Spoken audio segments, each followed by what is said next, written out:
Good afternoon, everybody. Thank you for coming and welcome. Today is a historic event for the Shiva for Senate campaign. Dr. Ayyadurai will be making an announcement today. My name is Ron Megna. I'm the communications director for the Shiva for Senate campaign. I'm going to have three speakers come up today, one being Dr. Ayyadurai, who's going to be doing a talk on the dangers of GMOs. I've known Dr. Shiva Ayyadurai for approximately 30 years. So I've seen him come up from a young man, educate himself, work his way through college, start several companies, successful companies, and brought him to where he is today. A very principled guy, lives by his principles, and he dies by his principles.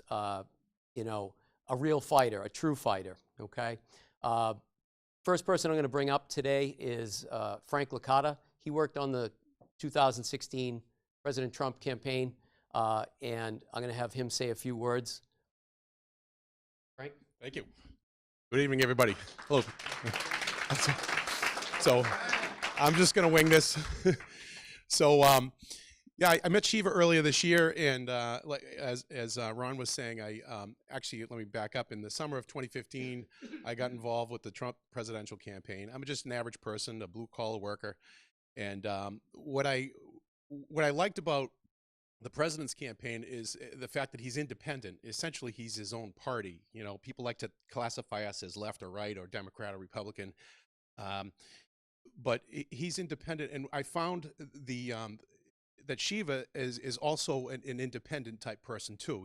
He reminded me of sort of a mini Trump, if you will. You know, dropping the bomb thrower to disrupt the establishment of both Democrat and Republican. They're all one and the same. It's all the same club. So I think once we break out of that mold of being part of the cult mentality of a party, personally, then you're free to open up your mind to things like GMOs, for example. Like why is it that Monsanto is poisoning us and so forth, and we just give them a hall pass because Elizabeth Warren says so. I don't want to take up too much of your time, but I just want to say that Dr. Shiva has a great message. I think you should you know, tell your friends about him, and I think you'll be pleasantly surprised and to get behind him. It's going to take some courage, because they'll try to make fun of you, so forth. They did that to me during the Trump campaign. They said, "Oh, what are you doing? This guy's crazy," or whatever. You know, that's the reaction you're going to get. But that's how you know you have the right candidate, when you get that. Even coming here today, they try to force us out of this place here. So that's all I want to say, and thanks for coming. And Thank you, Frank. Frank's been a real asset to our campaign, works very hard in his spare time. Frank runs his own electrical contracting business, and he's been a great deal of help to Shiva in the campaign. I want to bring up our next speaker. Her name is Michelle. She is an artist and an author, and she comes from a long history of veterans. Today is Veterans Day, and she wants to say a few words. Michelle? Thank you, Ron. Hi, thank you, everyone. I come from, as Ron said, I come from a long line of veterans in my family. My great-grandfather fought in World War I. My grandfather fought in World War II, along with many of my great-uncles. My father was in the service. My brother spent 20 years on submarines in the Navy and retired from that. Even my cousin Alana went to school at William and Mary and got her law degree and is now in the JAG program. Yeah, and I want to thank everyone who has served as a veteran for our country. It's an honor to be a part of my family, and over 75% of the men in my family have been in the service. Many of those lost their life for this country. And my Uncle Mark, God bless his soul, he was in Vietnam War, and he wasn't killed by the enemy. He was killed many years later by Agent Orange. And Yeah, and that's one of the reasons that I support so fully Shiva in his run for Senate, because he's taking on Monsanto when so many others are scared to. Thank you. Thank you. Thank you, Michelle, for those words. The next person I want to bring up is Dr. Shiva Ayyadurai. He is truly a 21st century senator. He will be the next U.S. senator from Massachusetts.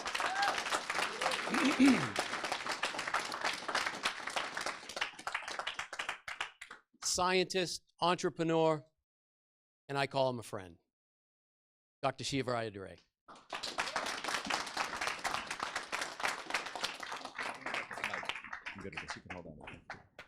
All right, thank you everyone for coming. Are we okay? I know to everyone listening out on YouTube and Twitter and Facebook, you know, when I think about who we want to actually thank, it's all the people out there who've been supporting us, everyone in this room. On the ride over here today, where's Chris? Is Chris here?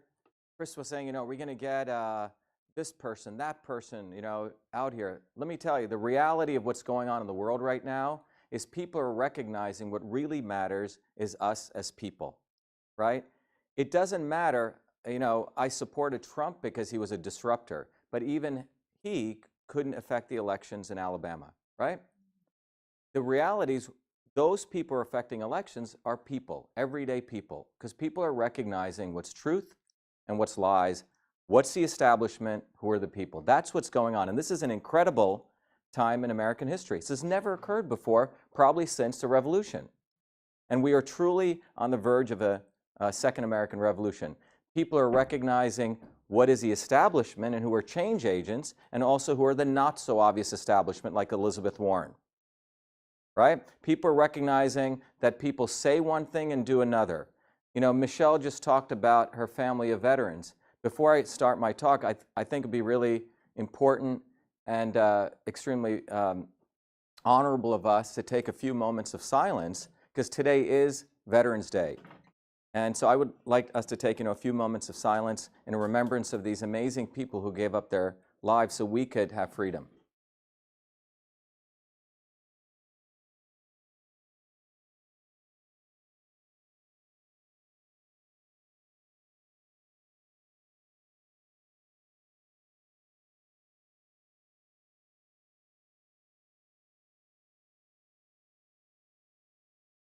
Thank you. Let me start by talking about, you know, the veterans. There's a lot of people, politicians, who will get this veteran group to endorse them. You've probably seen that, right? Or go to some veterans group to get pictures with veterans. And the reality is, in my opinion, the best way that we honor veterans is what we do today with our own lives, right? It's how we behave. And the best way to honor veterans is for us to be willing to stand up for what they believed and what they went to die for. Many wars which were sent, many of them didn't have a choice to go fight. Some of them were imperialist, globalist wars for the 0.001%. But those men and women still went to fight for our rights, for freedom, to defend the American Constitution. Did they not do that? That's right. That's what they did. And we must honor them. Now, let me contrast that before I go into my speech. John's here, who organized a Boston Free Speech rally. Now, think about this. On August 19th, there was a Boston Free Speech rally some of you may know about. 3 months before that, around June, John had invited a number of people to come speak there. I was honored to be one of them. It was great. People like John and other young people wanted to expand the dialogue in America, not just narrowly focus by a few set of people at Harvard and Elizabeth Warren deciding what you can talk about, right? The elites. They wanted to have a whole spectrum of dialogue, which is great. That's what America is about. And so I was invited to speak at that free speech rally in June, decided to go. I believe when Charlottesville took place around August 15th, suddenly that free speech rally was branded as a Nazi white supremacist event. And an Indian newspaper called me a Nazi and a white supremacist. Unbelievable. But this is what occurs. People can easily be moved by the elites who own the major media, they own the major press, they own the academics, and they own the politicians, left and right. So in this case, Charlie Baker called everyone there white supremacists and Nazis. And so did Marty Walsh, the Democrat, who got backed by the way, Elizabeth Warren. Why do they do this? Because they need minority votes. They are in the life of basically taking advantage of minorities and poor people. That's what they do for a living, right? That's what they do. Now, the reality is when you look at that free speech rally, after Baker and Walsh called us white supremacists, we were under massive pressure to call it off. You remember that, right, John? Massive pressure. But you know what? We didn't do that. Why? Because we wanted to honor those people who died for our rights. That's what we did. So 40 of us, and a number of them are in this room, went to that event, and we showed up there. There were 2 barricades constructed by the Walsh and Baker administration. So in the Parkman Bandstand, which was a heroic area of free speech, we were like cordoned off like cattle. No press was allowed in there. No media was allowed. And we gave our talks. We went ahead and gave our talks. And what did we talk about? We talked about, hey, black lives do matter. Yes, we support black lives. We also talked about Monsanto. And we talked about love, love, love, how we need to bring this country together. That's what the message was. That was not broadcast on the media. People continued to call us all sorts of names. Fortunately, we had a video, which Alan Erickson took, and we broadcast that live using modern technology. Well, these guys were sort of caught red-handed with essentially lying. Now, what's interesting is a few weeks after that, Ron Megna had organized a speech for me to give several months ago at the Cape Cod Republican Club. I had spoken there, in fact, in March, right? Standing ovation, and you have to understand the Cape Cod Republican Club is the elites of the elites of the elites of the Republican Club. These are the people who are billionaires down there. So I had gone there in March or April, standing ovation. Well, this time I was supposed to speak in September, right, Ron? Mm-hmm. Well, when they heard about the free speech rally and my participation, they canceled it. They disinvited us. And get this, let me tell you why they disinvited us.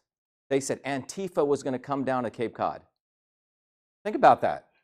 These are the same people who sent our veterans, poor blacks, poor whites, to go fight their wars under the concept of patriotism, right? They drape the American flag when it's convenient for them. They talk about patriotism when it's good for them. But when it comes to defending the rights of the First Amendment in their own communities, they stick their tail between their legs and they run. Right? That's what these guys do.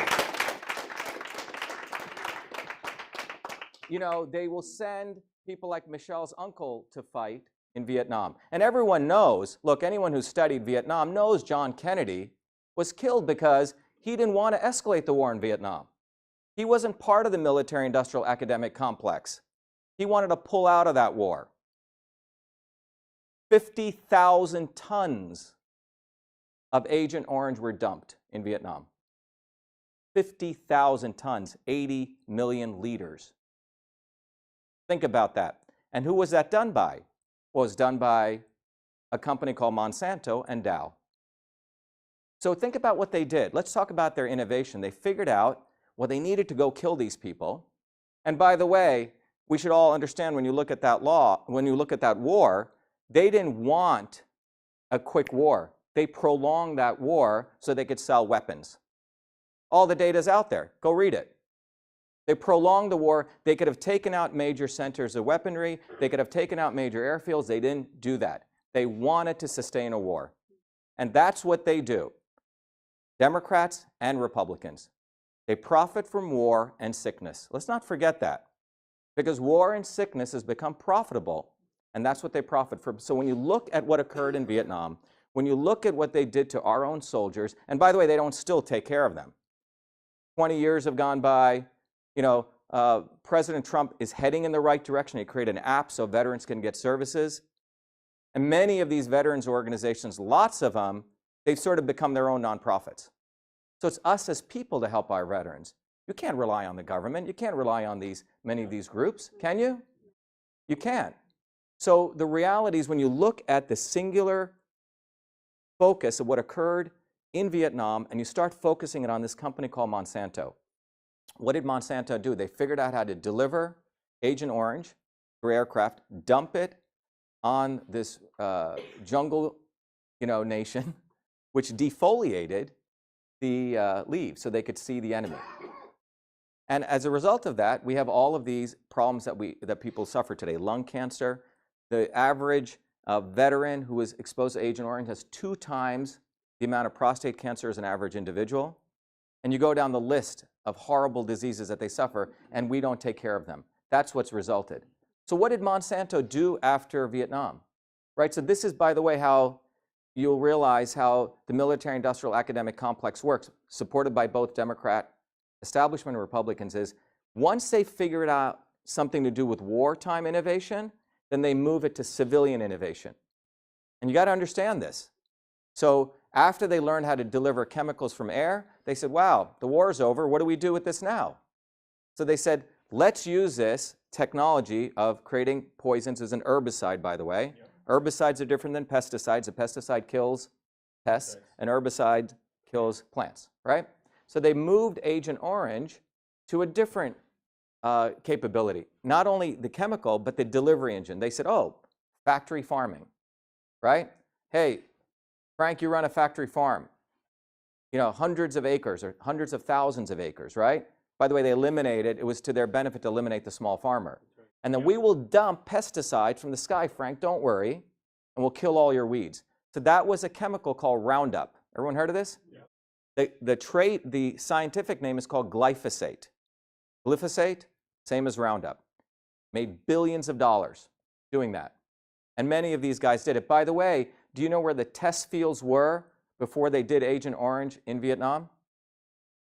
They were in Kauai, on U.S. soil. Half of the island of Kauai has been completely destroyed. And the majority of the people they affected were the indigenous Hawaiians. 2 very close friends of mine, Pierce Brosnan and his wife Keely, are doing a huge contribution. They're doing a movie called Poisoning Paradise. I'm the main scientist in the movie. It's already won 8 film awards. It's going to be coming out. But they took a bold risk, because most of Hollywood, we know what they're about, right? Oh, yeah. But these guys take a bold risk to really expose what's going on in Hawaii and the movement. But separate from that, after Monsanto leveraged herbicides for factory farming, making lots and lots of money. In fact, they monopolized it. Every factory farmer must use Monsanto's glyphosate. In fact, people use it in their lawns. So what happens after that? Well, Monsanto goes to Frank's farm, and let's say there's Thuru over here who's growing organic. Frank's growing all of his stuff with pesticides. Then they say, hey, Frank, you know what? Those pesticides are actually killing some of your corn, right? Because after a while, the pesticides not only kill the weeds. So they tell Frank, look, I got an idea for you. We're going to or let's say soy. We're going to genetically engineer your soy, which was organic from nature, and we're going to insert a gene in there, genetically engineered, where that gene will now allow your soy plant to resist my herbicide. Got it? So they sell you the herbicide, kill weeds. Then I'm going to put the gene from a bacterium, which doesn't occur in nature, right? So they take the gene from a bacteria, stick it into the soy plant. That's called genetic engineering, or GMOs. And they sell now a seed to Frank. Say, Frank, you can, by the way, they're not selling the seed to Frank, they license it, a 1-year license. Okay? Which means the next year he can't use the previous seeds. He's got to come back. You guys got it? It's like a software license. So now Frank's got to buy that license, and he gets that soy, right? But now he's constrained to Monsanto on 2 things. What? Their herbicide and their seed. Gets even more interesting. That seed one day sort of, floats over and lands on Thuru's soil. Well, the Monsanto people are there with their lawyers. You owe us money. By the way, this is going on. They demand licensing money from him, and it's been taken up to in Canada to the Supreme Court, and people like Thuru have lost. So the court enforces law, and so do the politicians. Now, why? If you go look at most of these politicians, they get paid by Monsanto. Bernie Sanders took $18,000 from Monsanto. Do you guys know that? Right? Great fighter for the people. That's left and right, Republican and Democrat, take money from Monsanto, because Monsanto is not just an agrobiotech company, they're part of the military academic industrial complex. And by the way, Elizabeth Warren sits on the Armed Services Committee in the Senate. She's there for a reason, because she's part of that. So we got to really understand what's going on, and we all sort of are waking up to this. I just happen to be the guy who went to MIT, who got 4 degrees, who's not supposed to be actually up here in front of you fighting them. I'm actually supposed to be at MIT teaching and being part of the establishment. They should have never given me those 4 degrees, right? And let me tell you a little bit about myself, right? Here's a guy, I grew up in India, you know, at least 1/3 of my life on a poor farm where no electricity, no running water. My grandparents were poor farmers, grew everything organic because, you know, they couldn't afford pesticides. And I also grew up in a city. So I grew up in these 2 very, very different worlds. And I always had to figure out, as a young kid, how to modulate living in 2 worlds, a city life and in a, you know, a village life. I also grew up in India, which had the caste system, where there are upper castes and lower castes. We were considered untouchables. You won't find a lot of Indians like me. We were considered those people who are not supposed to achieve anything in life, except clean toilets all our lives, literally. But I came from that. My parents came from that. They were 1 in a trillion, the fact that they even made it to America. And then I went through the public school systems in America, as Ron mentioned. You know, Paterson, New Jersey, one of the poorest cities in the United States, came here as a 7-year-old kid. And think about the disparity here. A traditional Indian family, my mom in her saris, coming to the United States in 1970. Still Vietnam Wars going on, right? Sex, drugs, and rock and roll. And we land in Paterson, New Jersey, predominantly African American. So I had to modulate these 2 other worlds. Went through Paterson, then to Clifton, then to Parsippany. My parents kept moving to the better public school systems, because in those days, that was the only way you got school choice, right? But throughout that process, I was always invigorated by and always interested in systems. Why was there rich people? Why was there poor people? Why was the Vietnam War going on? Why did I see as a young kid people getting blasted on TV, right? What happened with Nixon? You know, later on, why did Kissinger get a Nobel Prize when he bombed the hell out of Cambodia, right? All these contradictions never made sense to me. By the time I was 14, I think I've shared with you guys, I was given this other very interesting challenge. Here were secretaries. By the time I was 14, I was working full-time as a programmer. Here were these secretaries who were relegated to the typewriter. Women could essentially in those days have 4 jobs. You know, teacher, nurse, housewife. What's the last one? Secretary. So here in this medical hospital were 2 different worlds. Over here were the guys in white lab coats, the scientists who use computers. And over here were secretaries, had to dress a certain way, look a certain way on their typewriters, working on paper. And I bridged both those worlds. I bridged both of those worlds. I think it's better to take it down. So yep. You can just take it down, Michelle. Yeah, so we bridged both of those worlds. And bridging those worlds literally meant bringing together this old world of paper and the new world of electronics. And I created email, the first email system in the world.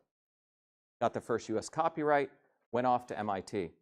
Did multiple degrees, started 7 different companies. The reason I share that with you is not to talk about me, but what occurred many years later, about 5 years ago, and it comes back to Monsanto and the people who run this world, is that about 5 years ago, all my stuff went into the Smithsonian. My dear mom was dying of pulmonary fibrosis in a beautiful suitcase. She left all these materials that went into the Smithsonian.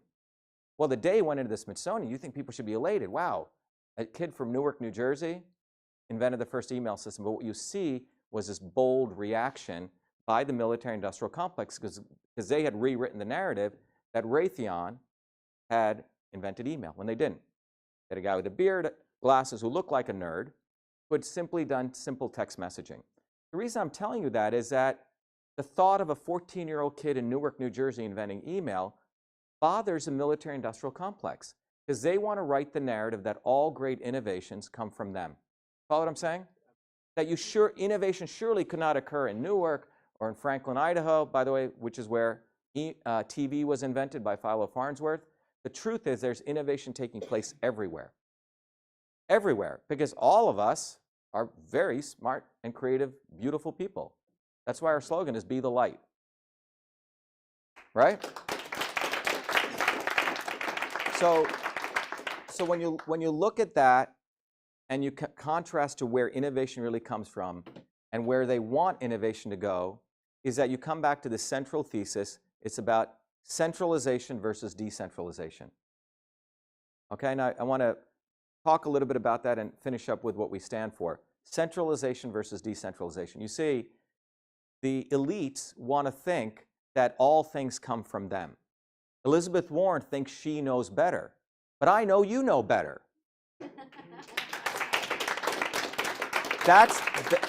So you look at an institution like Harvard. Is it a university? No, it's a fake university. I figured out their numbers. It's a $45 billion hedge fund. That's what Harvard is. It really is. And let's look at this $45 billion hedge fund. They get some students running around thinking they're so great they got into Harvard. That's their front-end PR. And their professors who are their marketers. But what they do is they take that tuition money, they get grant money from all of us, claiming they're doing some great research. By the way, one of their professors is the one who was collusion with Monsanto, literally cutting and pasting Monsanto's articles and putting it out there. That's what Harvard does. And when you look at them, they've made billions of dollars year over year. In 1 year, they made $7 billion of their endowment. Now, if you and I started a hedge fund, we'd pay 20–25% tax. They paid zero tax. Zero. So don't you think we should tax Harvard? Don't you think so? Some people should be taxed, especially people who don't produce anything. So what has Harvard produced? Well, they produced Charlie Baker. They produced Elizabeth Warren. They produced Romney, didn't they? Well, what have they given Massachusetts? They produced Barack Obama. Go down the list. Half of the Supreme Court justices are Harvard graduates. And we're taught, we're brainwashed to revere these guys. But what have they actually produced? Let's look at the results in Massachusetts. Worst in public integrity, which means highest in corruption. Came out in 2015. Public integrity, they've done the analysis. That's not a good statistic, is it? Worst in infrastructure, 47th, a D+. That's what Massachusetts got. And 3 times the national average in opioid addiction. So opioid addiction, high, bad infrastructure, and you're really corrupt. And really what? Taxed. Yeah, and really taxed, right? That's what Harvard has given us. Warren, Baker, and Romney. Yet, they talk about all the great things they've done. Well, who's really done great things? I'm not really boasting about my alma mater, but just look at the facts. Massachusetts got #1 in innovation. Well, where did that come from? Down the street of these guys who actually work. Call them nerds, but they actually, in my case, they're basically high-tech blue-collar workers. They're people like Frank and Ron. We just got a little bit of high-tech, vo-tech education. Well, 33,000 businesses came out of MIT. $2 trillion in revenue per year. $2 trillion. The GDP of the United States is $20 trillion. That means these people actually use their mind, create, work their butts off every day, actually are creating $2 trillion revenue. Meanwhile, the guys up the street, complete charlatans, complete frauds, lawyers, lobbyists, academics. I'm not saying there are not some few good people there, but that's what they are. And we've all been bamboozled by that sewer which feeds a swamp in DC. The epicenter of the sewer is Harvard University. I'm being serious. That's where it comes from. They train them to think they're so much better than all of us, train them to think they're so much smarter, yet they're trained how to move money around and manipulate. They don't produce value, right? They don't produce value. Who produces values? People in this room produce value. The people who actually create things produce value. The electricians, the plumbers, the people who actually make stuff. Well, do we have enough of those people? In Massachusetts, 17-1. For every 17 skilled job openings, only 1 person is qualified. So not only have they destroyed the public infrastructure, made people addicts, right? Run it as though it's their ship, but they've also completely insured an educational industrial complex where they're taking students, getting them into loans, right? So let me just talk about this. Now, if I'm a bank and you came to me and you said, give me a loan, what would I do? I would say, show me your business plan, right? Wouldn't I do that? I want to see your 5-year business plan. What are you going to do? Okay, then I'm going to give you a loan. A student comes, gets accepted. They go to these loan guys. Give me a loan. Here's your loan. 16-year-old kid is signing his paper. You read the stuff on this. People are coming with an $8,000 loan and paying $200,000. No one talks about this. This is the educational industrial complex. They hook people in. They would never give that loan to a business, would they? Well, I say it's time that anyone who got those loans should be afforded the right to default. Don't you think so? They should be right. Why? Because that's a business decision. Because if I make a business decision to give you a loan and you default, that's a risk I take. So they're not doing any risk analysis. They're just giving it away, and we have a $1.2 trillion loan bubble, and these guys, the loan companies, have made billions of dollars in profits. Harvard's made billions of dollars in profit. So think about the collusion. Loan guys taking a predatory loan to a young student, giving him a loan. The average student has $39,000 in loans, by the way. And they can't get a job because how is a gender study education going to set you up for a job? Is it?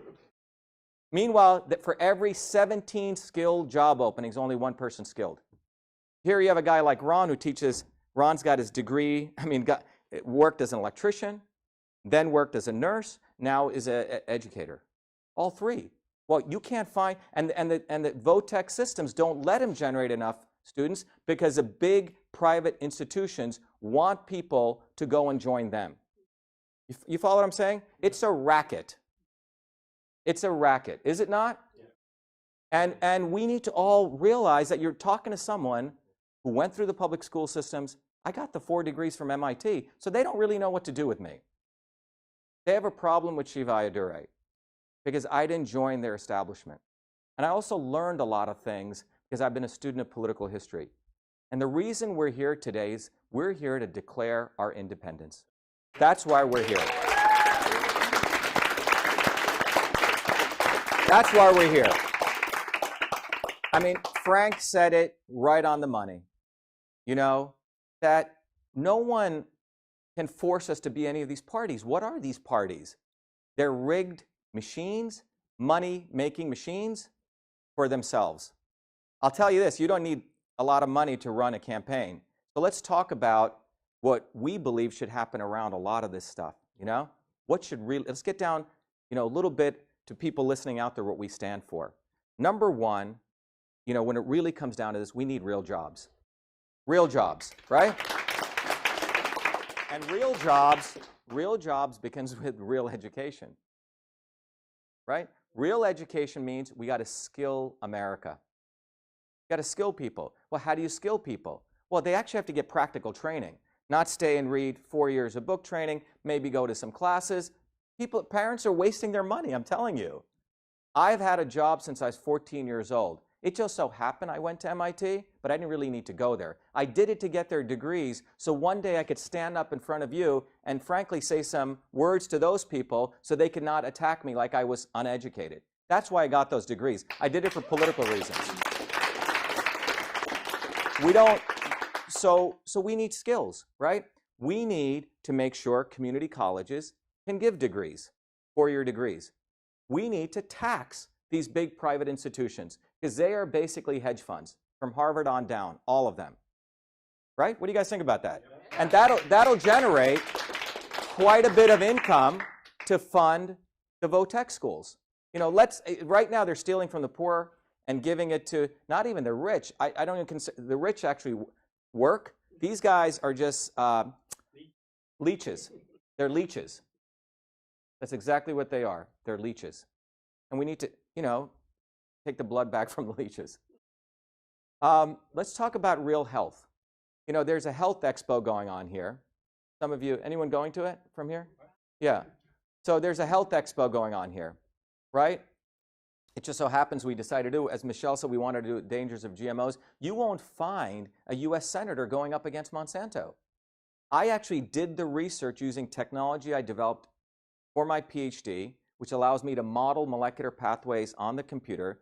And I discovered conclusively that when you genetically modify soy, for example, it creates formaldehyde.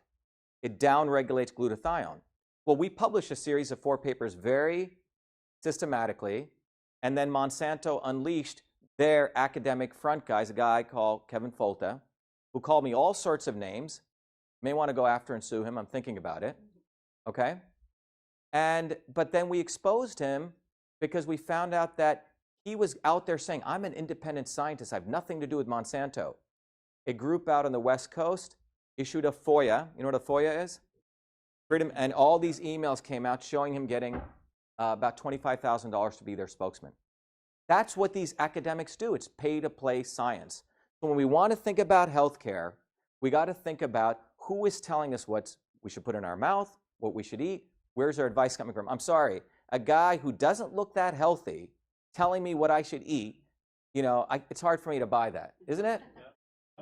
It's you know what I'm saying? It doesn't add up. So when you really think about it, we got to focus on prevention. You know, the food business is actually a $4.7 trillion business. We can actually transform it, generate incredible wealth. The software business, by way of example, is only $400 billion, 10 times. There's a huge movement right now where 80% of Americans want organic food. And that's not left, it's not right, it's not, right? It's not Republican or Democrat. In fact, both of them support Monsanto. They're against the people. So the issue of real food is an opportunity for us to unite this country. I mean, we the people, right? So food is an amazing opportunity to bring us together because it's so personal. Anyone listening out there in this room, if you're a mother, why would you want to give your kid Monsanto's pesticides? And the only reason we're not able to do that is because the collusion between the Republicans and Democrats makes it so it's hard for an organic farmer to survive, right? Yep. So Amazon has stepped in and tried to do industrialization of food. So now they're going to ship organic apples or stuff from Turkey here. That's not the solution.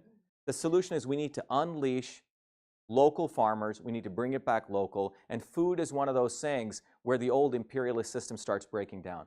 Food is some of the things that we need to invest back in our economy. And we need to have policies which support that. Let's talk about big healthcare, big insurance. That's what Elizabeth Warren supports, right? Obamacare, Romney care, Democrat care, Republican care, a couple of small tweaks here and there. It's fundamentally anti-human, it's anti-health. What it's really about is making sure insurance companies keep getting premiums from us. They keep hospital costs high, they keep drug development costs high, and that's the racket. Well, the solution is pretty simple, frankly. Ideally, we should try to get rid of insurance, right? Most of us, if you were in your, I don't know, if you in the 70s, you paid your doctor, and it was a pretty reasonable charge. Now, I believe we need some type of crisis care, like have auto insurance, and I've done the numbers. Those could be around $1,000 maximum a year, and you could get all this crisis management, and you drive people to do their choices that you do with our car, locally, and direct pay. It's actually cheaper, guys. You work it out. It's a lot cheaper, and the third part of that plan is we got to get more doctors on the ground. Since 2000 till today, we've lost nearly 300,000 doctors because of Obamacare, Romney care, this nonsense. People can't sustain them being a medical doctor face-to-face, so they join big hospitals. Why do they do that? Because you come out of medical school with at least 12 years of education, 4 years of undergraduate, 4 years of medical school, and then another 2 years, 7 years, etc. And this is the other racket. Well, here's the solution. Eliminate the mandate to go to 4 years of undergraduate education. Be able to go right to medical school. It should be treated as a vocation. Other countries do this, and there you eliminate the student burden. Pretty simple, right? It's pretty. We're solving problems here, But the politicians, remember, they don't want to solve problems because most of them are lawyer lobbyists, and lawyers bill by the hour. If you've ever been in a lawsuit, they like to drag their feet. They like to, right? They like to drag things out because they're billing hourly. They're partners in a firm. That's the mentality of politicians. They're not really incented to solve any problem except to get elected and reelected. So what do we do with that? Term limits now. Term limits now. Period. It was in the Articles of Confederation, right? It was part of the spirit of the founders. These guys were workers. Go read Franklin's page. This guy did everything. Washington was a surveyor, went back to work. Everyone here works. Politicians do not work. They don't have a job. They have no skills. So you do 2 terms in any government position, you're out. You can never hold a position again. The second piece of this is $1, 1 vote. Let me explain this. In any position you're running, whatever the number of registered voters are, you can only raise that much money. So if there's 4.3 million registered voters here, maximum anyone should raise is $4.3 million. Elizabeth Warren has already raised $12 million. Last time she raised 70, and that doesn't include how much she spent through the PACs. It's crazy, isn't it? So these guys, we should, cut them off at the feet on this. Term limits now. I'm going to give a simple formula. Okay? $1. That's it. It's very simple, right? That's the bill that we're going to try to push through. The other thing is you have federal judges who are also in collusion. Federal judges voted against term limits. Well, we should have the right to impeach them, which the Constitution allows, right? We have the right to impeach judges. So they should have recused themselves because a federal judge, they have infinite term. Or Supreme Court's the one that voted against term limits. That sounds like the fox watching the hen house, doesn't it? We may have to sue them. We should be ready to do that. What I'm talking about, as Ron said, we the people, and I'm just a reflection of you guys and why you're here, is we're the all-American fighters. Aren't we? And we need to fight for this.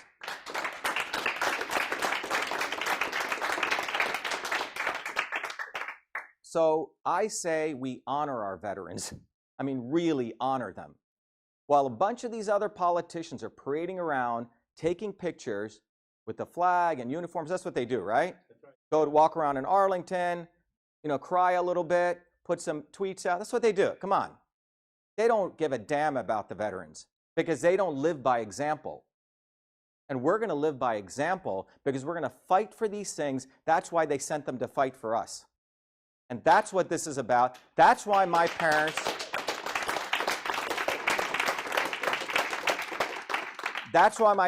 left India, the caste system.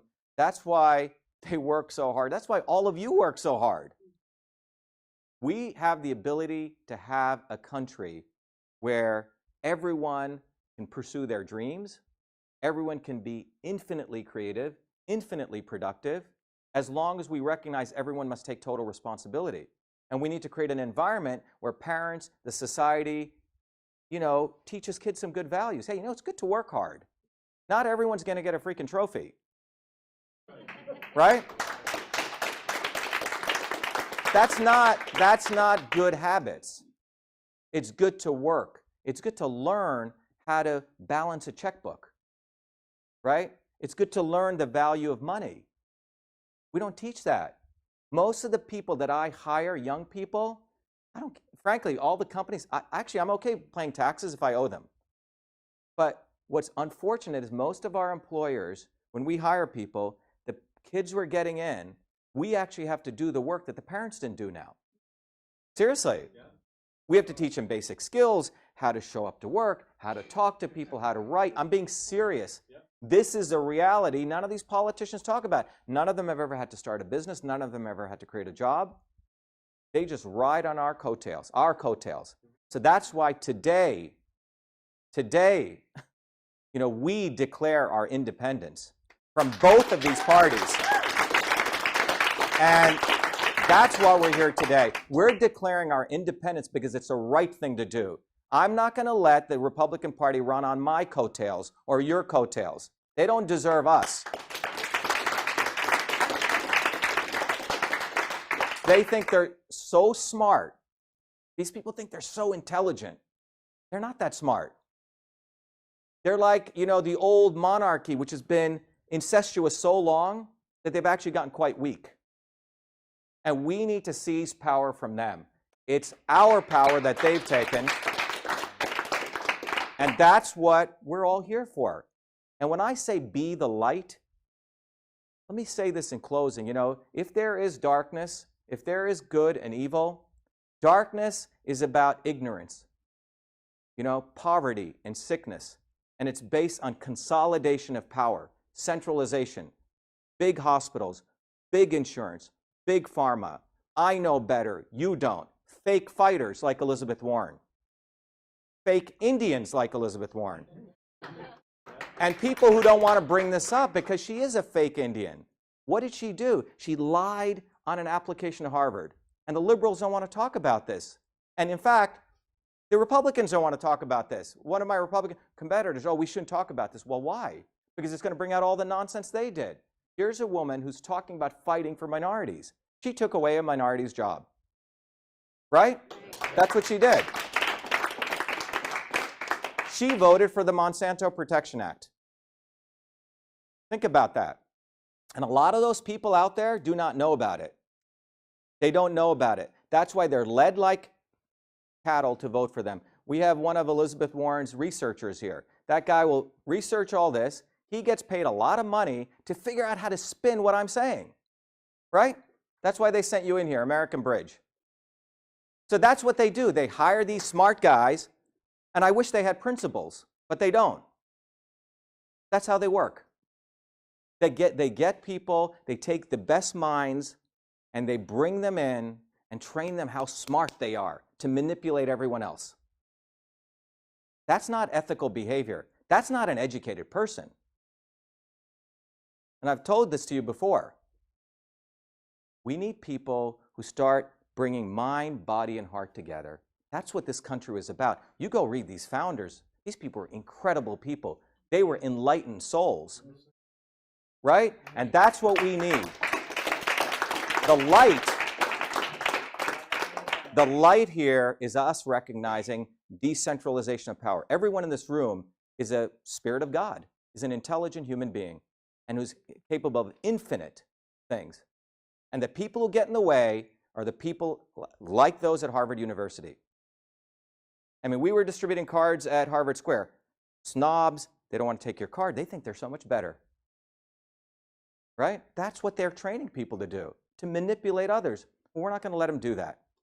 When we leave this room today, we're going to boldly declare our independence, like Frank said. We're not going to hide. You know, who are they to tell us we can't win? Well, we are going to win, and we're going to win on our terms. Not on their terms, on our terms.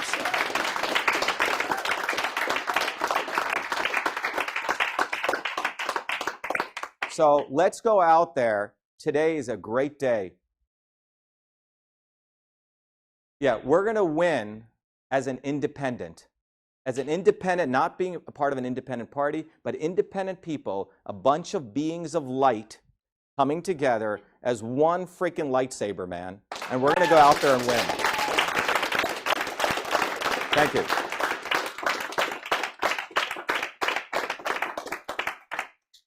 Ron, do you want to say, should we take any questions, answers, or do you want to just end, Arvind? How would you like to do it? Dumping the Republican Party because he's irrelevant and he's running as independent. Yeah. So let me be very clear. No, it's okay. I have the mic. Let me be very clear. What we're doing today is we are dumping the Republican Party. Okay? We are dumping the Republican Party. You can raise those up. The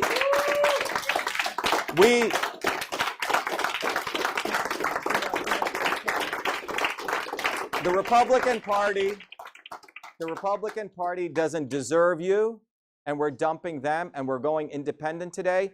I gave them a shot, you know?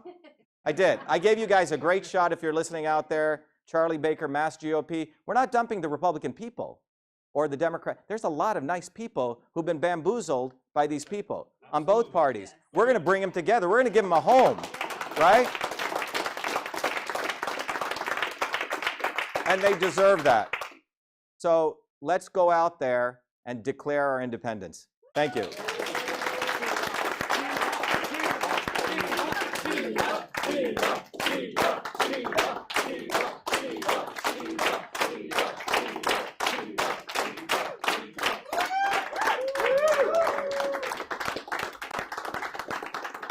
Great.